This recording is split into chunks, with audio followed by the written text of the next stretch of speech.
Bloomberg just had a scoop that said that the central bank is reportedly poised to cut its economic forecast by just enough to justify another round of loans for banks.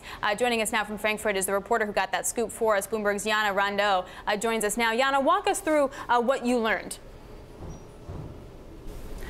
Well, policymakers are indeed meeting, and a decision is expected tomorrow. And what they are discussing at the moment, or are about to discuss this afternoon, is deteriorating economic outlook. They are looking at revisions to their growth and inflation forecasts for this year that are pretty steep, pretty severe, and also to a downgrade in the inflation outlook across their forecast horizon, which is through 2021. So quite a long time, and they have flagged in the past couple of weeks that should there be a monetary policy case, should the economy be bad enough to warrant new bank loans, then they would go ahead.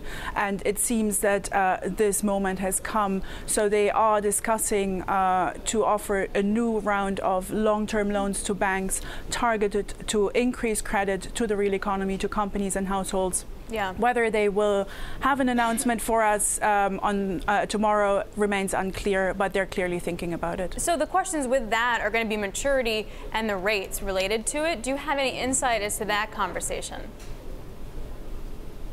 No, we know these are some of the most crucial sticking points, some of the most important pieces of information, because obviously, especially an announcement on how to set the interest rate on those loans will hold important information and